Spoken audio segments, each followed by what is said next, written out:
This is the story of a woman who returned from death with a terrifying message from Jesus, told by the woman herself. Keep watching until the end to find out what happened to her. Let's begin. Hello, my name is Margaret Bennett, and I never imagined I'd return from death at the age of 70. I suppose no one does. But here I am, alive, breathing, speaking to you, when I should have passed into eternity. You see, I wasn't just gone for a moment, I was gone long enough for the doctors to give up, for my family to weep over me, and for the finality of death to settle in. And yet, I came back. But it wasn't because I wanted to. No, I was sent back with a message so urgent, so terrifying, that I can't keep silent about it. The last thing I remember before waking up was the feeling of my body giving out. The illness had struck me fast, something the doctors struggled to name. My daughter, Susan, had rushed me to the hospital, her hands trembling as she clutched mine in the ambulance. "Hang on, Mom," she kept saying, her voice cracking. My grandson Ethan followed us in his old, beat-up car, honking at traffic to keep up. I could feel their love, their worry, but also the slow, inevitable pull of something much bigger. When I opened my eyes again, it wasn't to the world I'd known for 7 decades. There was light, blinding, warm, and endless. It wasn't like sunlight. This light was alive. It embraced me, filling me with a peace I can't begin to describe. And then, I stood in the presence of him. Jesus. I know how that sounds. I know you're probably thinking, this old lady has finally lost it, but I swear to you, I saw him. I was there. His eyes, they saw everything. His voice, it wasn't just heard, it was felt, resonating deep inside me. He showed me things I didn't want to see, things about our world and where we're headed. And then, just as quickly as I'd arrived, I was sent back. When I woke up, I was in that hospital bed. My daughter Susan was gripping my hand, tears streaming down her face, but her head was bowed, and her eyes were closed. I heard her whisper, "Goodbye, Mom." Ethan stood behind her, his arms crossed, his face pale. My other grandson, Caleb, was staring out the window, avoiding the scene altogether. The nurses were speaking in low tones, one of them switching off the monitors. They had declared me dead. Then I gasped, drawing in air so sharply that Susan screamed. I don't blame her, it must have been terrifying. Her head snapped up, and she stumbled backward, her chair screeching across the floor. Ethan jumped back, bumping into a tray of instruments, and Caleb spun around, his face white as a sheet. "Mom?" Susan stammered, her voice trembling as she clutched the edge of my bed. I tried to smile, but it must have looked more like a grimace.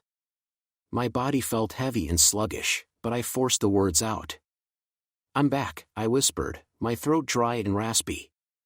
The nurses started shouting, calling for the doctor. One of them dropped her clipboard, the sound of it hitting the floor echoing like a thunderclap. Moments later, the attending physician, Dr. Reynolds, burst through the door, his face a mix of disbelief and shock. "That's not possible," he muttered under his breath, his eyes darting between the machines, my body, and my face. "This is impossible." Impossible or not, I was there. I was alive. Susan's expression was a mixture of joy and fear. "What? How? Mom, you were gone. You were gone." "I know," I said, my voice growing stronger. "But I've been sent back. There's something I have to tell you." Her face shifted from relief to confusion. "Sent back? What are you talking about?" I took a deep breath and looked into her eyes. "I saw him, Susan. I saw Jesus. And he sent me back with a message. It's not just for me, it's for the whole world. And it's about Elon Musk." Her mouth fell open, but no words came out. Behind her, Ethan furrowed his brow, his skepticism clear. "Elon Musk?" he repeated, as though I'd just said something absurd. "Yes," I said, my voice firm. "He showed me things, Ethan. Things about the future, about humanity's choices. And Elon Musk, he's at the center of it all. Caleb shifted uncomfortably by the window, rubbing the back of his neck. Susan blinked rapidly, trying to process what I was saying. The room fell into a stunned silence, broken only by the distant beeping of a machine somewhere in the hallway. I could see the disbelief on their faces, a mixture of hope, confusion, and doubt. But there was no denying what I had experienced. "I don't expect you to understand," I said, my voice softer now. "But you need to listen. This message isn't about me, it's about all of us. Jesus showed me what's coming, and Elon Musk is at a crossroads. The choices he makes will affect the future of all mankind." Susan finally found her voice. "Mom, you've just been through so much. Maybe this is..." "I know what you're thinking," I interrupted. "That it's a dream or a hallucination. But I'm telling you, this is real. I've never been more certain of anything in my life." The doctor tried to interject, but I didn't let him. "Please," I said, my eyes pleading. "Just listen. This isn't about whether or not you believe me, it's about what's coming. We have to be ready." As I looked at each of them, Susan, Ethan, Caleb, the nurses, even the skeptical doctor, I saw the weight of my words beginning to sink in. Whether they believed me or not, they couldn't deny that something extraordinary had happened. And this was only the beginning. I remember every detail of what happened after I died. It wasn't like falling asleep or fading away into darkness. One moment, I felt my body letting go, the weight of years and sickness pulling me down like an anchor. The next, I was light as a feather, soaring upward into a place unlike anything I could have imagined. At first, it was quiet, almost eerily so, but the quiet wasn't empty. It was full, brimming with an energy I couldn't describe. There was light everywhere, bright and golden, yet not blinding. It wrapped around me, warm and comforting, as though it knew me. It wasn't the sterile, artificial light of the hospital or even the warm glow of a sunrise. This light was alive. It pulsed with something pure, something holy, and as it touched me, I felt all the pain, fear, and heaviness of my life melt away. I wasn't afraid. I wasn't even confused. I just was asterisk, and it was perfect. As I moved, or was pulled, I'm not sure which, I began to see shapes forming in the distance. The light grew brighter, more vivid, and soon I realized it wasn't just light, it was a place. Rolling hills, golden fields, rivers that shimmered like liquid crystal. Everything seemed to hum with a kind of music, but not music as we know it. It wasn't coming from a source, it was simply there, as if the whole place was alive and singing. Colors I had never seen before swirled around me, vibrant and impossible to describe. Then I felt it, a presence. Not just any presence, it was him, Jesus. I didn't see him at first, but I knew he was there. I could feel him, like the warmth of the sun on your skin or the first embrace of someone you love. His presence filled me with an overwhelming sense of peace and love, but also something else, something heavier. It was sorrow, a deep, aching sorrow that seemed to press against the joy of the place like a shadow. And then there he was, standing before me. Jesus didn't look like the pictures you see in churches or in paintings. He wasn't pale or distant. He was radiant, yet his eyes carried a depth I couldn't comprehend.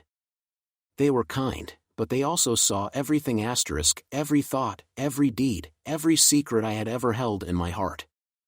His gaze wasn't condemning, though. It was loving but truthful, as if he could see the whole of me all at once, and he still loved me. I can't put into words what that felt like. It was humbling, overwhelming, and freeing all at once. He spoke, but not with words. His voice was in me, around me, everywhere. Margaret, he said, and the sound of my name in his voice brought me to my knees. You are here for a moment, but your work is not done. I am sending you back. I was stunned.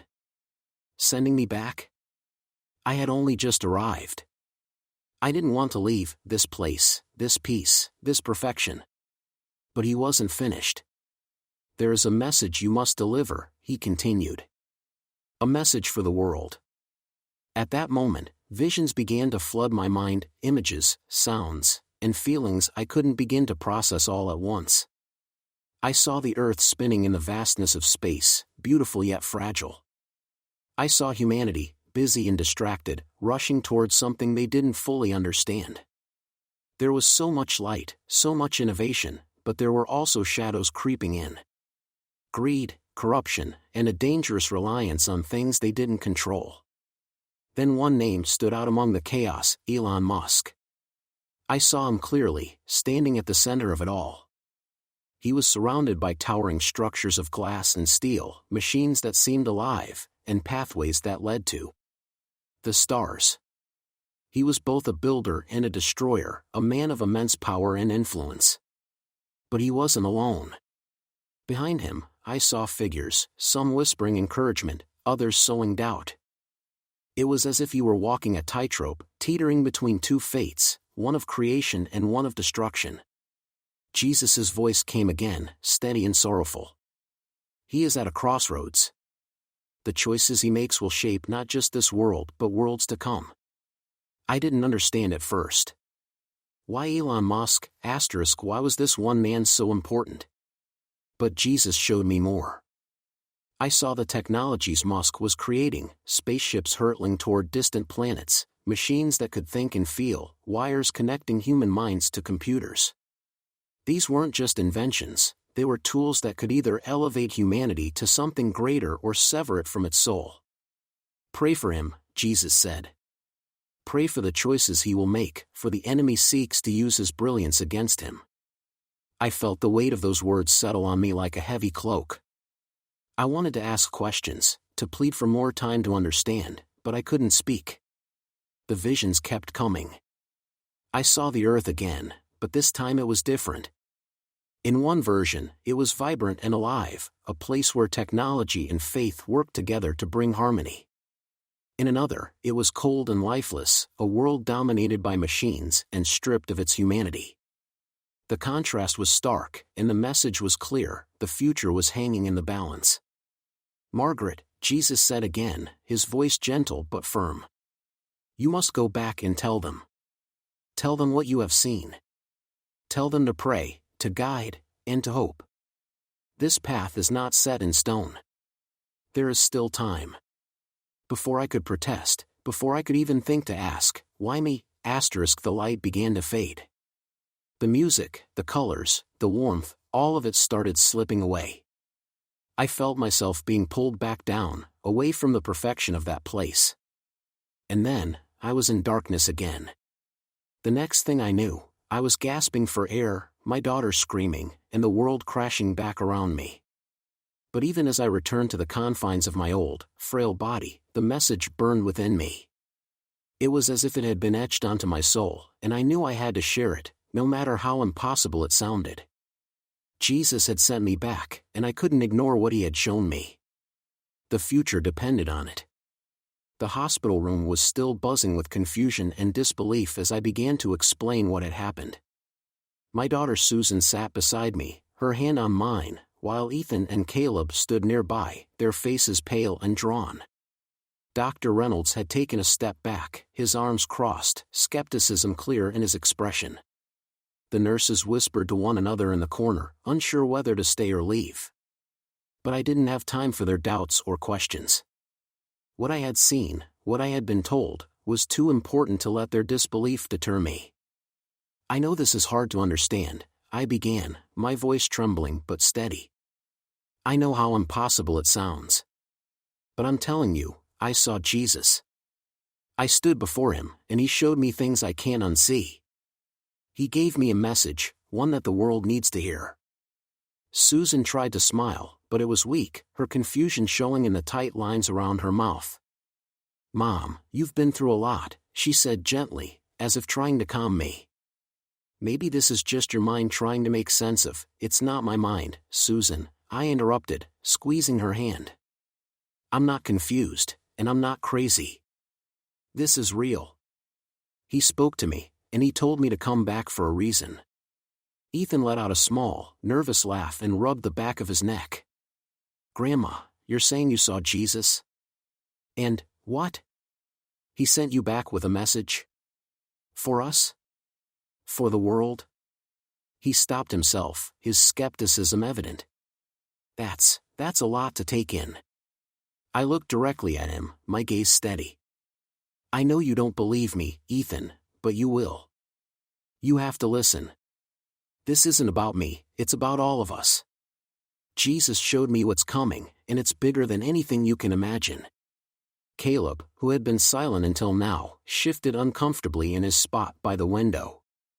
You said something about Elon Musk, he said quietly, his voice hesitant. Why would Jesus talk about him? He's just a guy who builds rockets and electric cars, right? He's not just a guy, I said firmly. He's a man at the center of something much bigger than himself. Jesus showed me a future where his decisions, his work, shaped the destiny of humanity. He has the power to create or destroy, to lead us toward salvation or ruin. And right now, he's standing at crossroads. The room fell silent. Even Dr. Reynolds, who had been quietly checking my vitals, paused to listen. I could feel the weight of their attention, the mixture of disbelief and intrigue hanging in the air. It didn't matter if they believed me in that moment. What mattered was that they heard me. Jesus showed me a vision, I continued. He showed me the earth, the way it is now and the way it could be. He showed me humanity's progress, our technology, our achievements, but also the dangers we've created for ourselves. Elon Musk was at the center of it all. His work with artificial intelligence, space exploration, and neural technology, these are tools that could either save us or destroy us. The choices he makes in the coming years will determine which path we take. Susan frowned, her brow furrowed deeply. Mom, why Elon Musk? Why him, of all people? He's just one man. That's exactly why, I said. Because he's not just one man anymore. He's become a symbol of our future, a leader in fields that are reshaping the world. Jesus said he's standing on a precipice, and what he does next will ripple through all of humanity. But he's not infallible. He's human, just like the rest of us, and he needs guidance. He needs prayers. Ethan shook his head, clearly struggling to process my words. I mean, I get it, he's important, sure. But what does praying for him do? He's a scientist, not some kind of prophet or savior. That's where you're wrong, I said, leaning forward as much as my frail body would allow. He doesn't have to be a prophet or a savior to have the power to change the world. The enemy, yes, the enemy, is watching him closely, trying to twist his brilliance into something dark, something that will sever us from God and from each other. Jesus told me this. Elon Musk is brilliant, but he's also vulnerable. He needs our prayers to stay on the right path, to use his gifts for good.